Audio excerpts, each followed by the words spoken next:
Okay, this is our implementation process for Fluke Mobile. The whole process consists of 4 calls in total, and the time frame is, let's say, between 2-3 weeks. Some customers take also 4 weeks. This depends how much time you need after call 2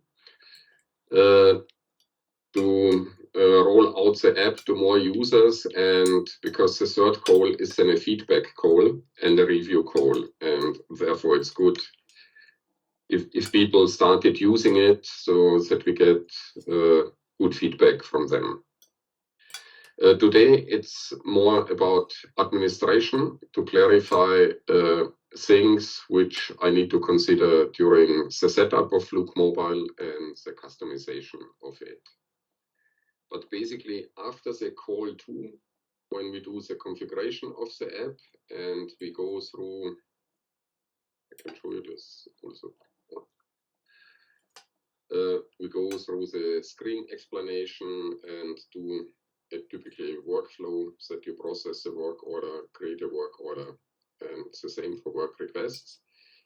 Then you should be able to assign work orders, create work orders on the mobile device, open work orders which are created on X4, process them and close them out, or just complete your assignment. The same is for work requests. So if a user has the rights to approve and reject work requests, he will see all open work requests in the list, and then he's able to approve or reject work requests. Or if a user has just rights to create work requests, so that he is able to create work requests on the mobile device and view his created work request for a certain period of time, which is configured in the Fluke Mobile admin portal. And the same is for assets, that you search for specific assets. You can check the work order history on this asset. If there are documents or parts linked to this asset on X4, they're visible on mobile device. And there's also an option to configure a monitor point on an asset in X4. Then you could create a work order for this specific asset, and the user would be able to do a meter reading on the mobile device for this asset. So all these things are part of the second call then. And then after this second call, you are basically able to use the app, and you should start to roll it out to more users. Then let's start with the first one. Which devices are you using? Is it Android or Apple devices? It'll be a mix of both Android and Apple. Yeah, this is no problem. The app, the look and feel is totally the same. For Android, go to Google Play Store and look for Fluke Mobile, and then you can download the app and make sure that the app has then the rights to access the camera, because this is important for barcode reading, and also push notification. If you use push notifications, for example, push notifications are when a user is assigned to a work order in X4 and he's signed into the app, he will receive a push notification that says a new assignment for him. For Apple devices, you get it from the App Store on Apple. Same, look for Fluke Mobile and then download the app and enable camera and push notifications if needed. If you are using the devices on a company Wi-Fi network, then there's one important thing to consider, which you need to check with your IT department. And this should be available for our next call. This is this one here. Set this port 8084 with this URL x4.flukemobile.com is open for outgoing connectivity. because this is important that the device can get online and connect to the message broker on the host server. If this port is closed, then the device does not get online, and yeah, we cannot do much then on our next call. But I will mention this in the summary email, and there will be a specific topic, port requirements, where this link is mentioned.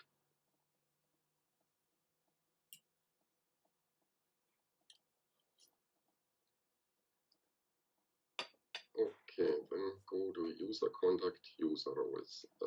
I logged in your account with my support login.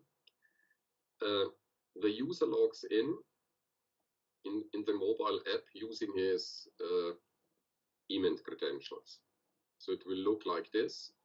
And then he has to enter a username and password from email. And he inherits the rights which he has assigned in X4 to his user or to his specific user role.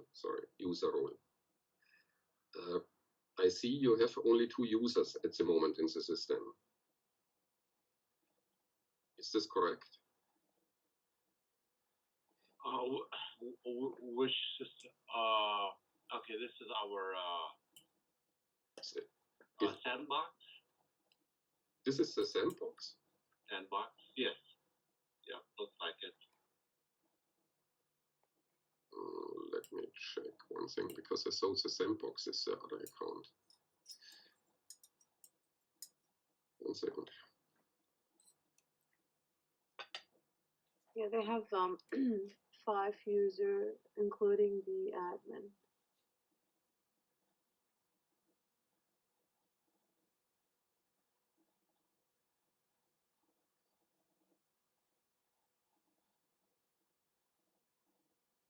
Because I saw this one is the sandbox account here.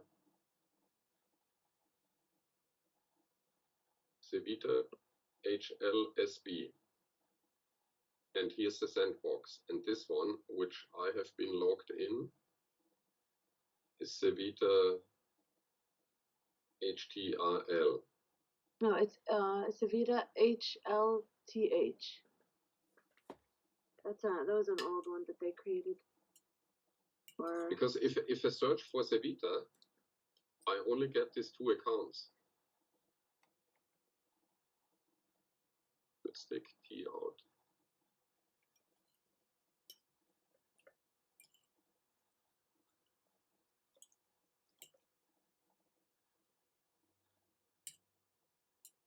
You see, it's still this. Okay, there's a link request. I think it's not under a Savita Health company. It's probably under something else.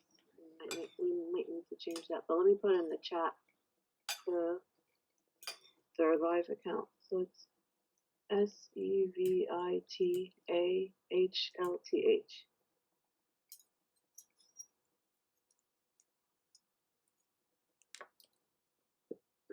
Okay. So remove the company name, Savita, and just put the login name. Yeah, one second.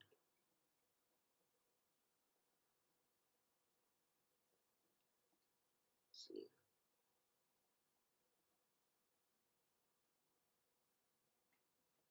I think when they created the account, they created multiple ones for it.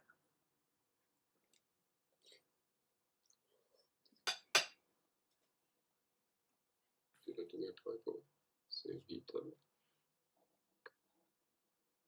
Ah, okay. HLTH. Oh, okay. Now we are here. Yeah, it's under National. Okay, Yeah. National Mentor Holdings Company. Okay. We can fix that. Then we need to log in with this one too. Let me check one thing. Did you enable already Fluke Mobile for them? Yes. Okay.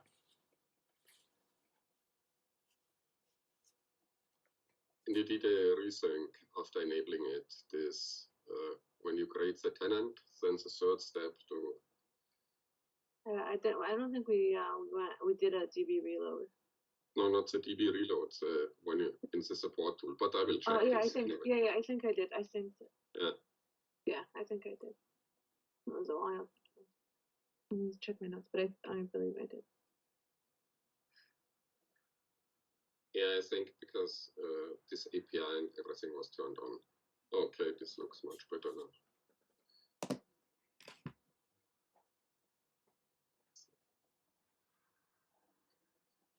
Okay, now we are here. We didn't create any Fluke Mobil users though. These are all full users here. Yeah.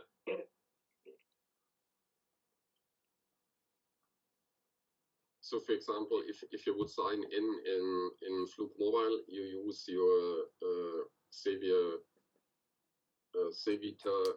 HLTH and the corresponding password, and then you are able to log in Fluke Mobile. And you inherit the rights which you have here.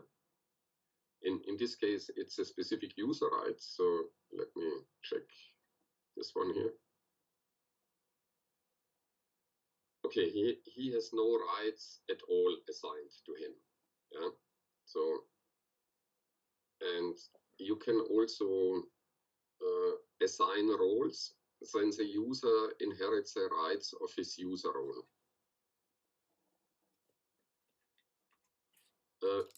The mobile users, to which role will you assign them? Or is it each individual without a role?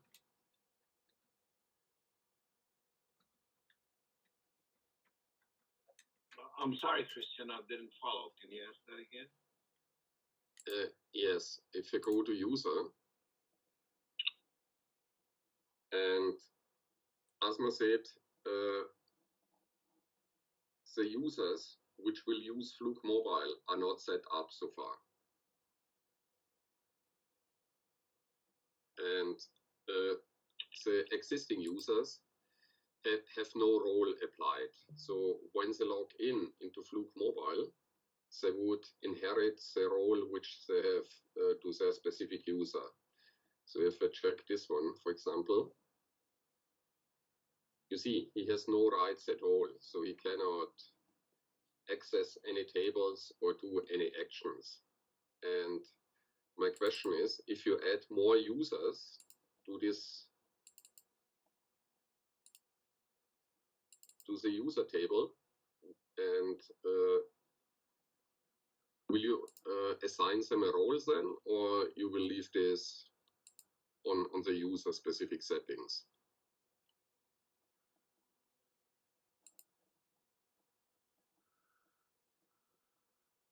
Because this is important to configure this. Yes, go ahead. No, I was at your Fluke Mobile users. They're going to be all technicians. You're going to give them the role of technician, or Correct. Correct. yeah. So yeah, and we're still working on the roles here too.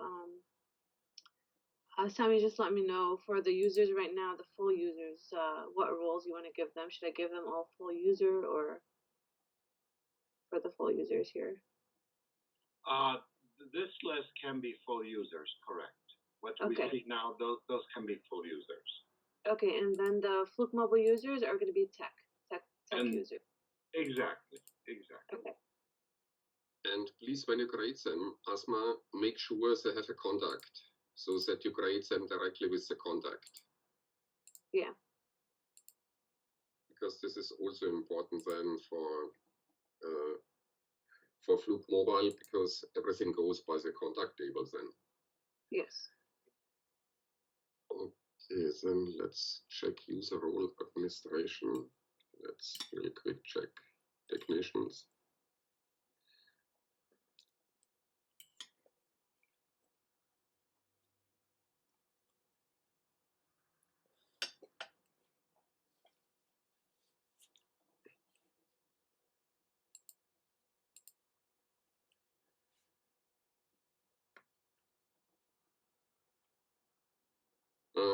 Should users approve or reject? I mean, these technician roles, should they approve or reject work requests on the mobile device? or not? No, they would not approve it on that app. They would. Okay, so just would create it, yeah? Yeah. Okay.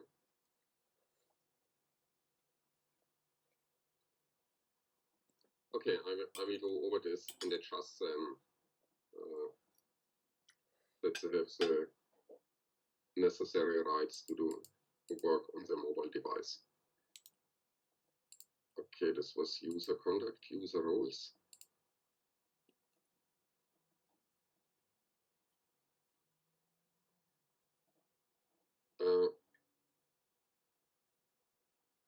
Before we go to custom fields and assignment, let's check this one. Push notification, as I explained before. So if you create a work order here and you assign a user to this work order and you use push notifications, then he would receive a notification on his device. Is this a feature you would like to use? Yes or no? Okay. Yes. Because I have to configure something also on the in the admin portal.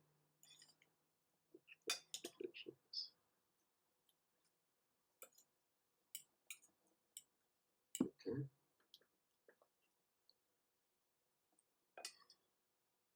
And then the admin portal, if you go here, you see here this Fluke Mobile settings. If you click on this, then it opens the login to the Fluke admin portal where the configuration is done, like customization, database reload, and only the administrator has access to it, nobody else. So only the admin can log in with his X4 username and password. Yeah, but I will do the basic configuration in this. So, and on our second call, you will log in and I walk you through and explain you everything what's in there. Just that you know, if you click on this, you are able to log in, but I need to set up something before that everything works. And if somebody else goes here and clicks on this icon, nothing will happen.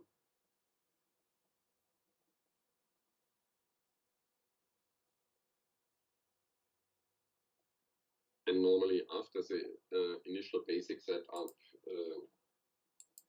it's no need to go back in on a regular time. It's only if you do some customization and you need to do a database reload, that you bring the information to the Fluke Mobile table, then you would need to go in and, or if you change the admin account or password, then it's also required. But in this case, you need to inform us also because we have to do something on the support portal to resynchronize these tokens based on the new password. Okay, now we have two things left, which we need to discuss a little bit more in detail. This is work order assignment and custom fields. Let's start with work order assignment. Because Fluke Mobile, and I can show you this here, when a user logs in,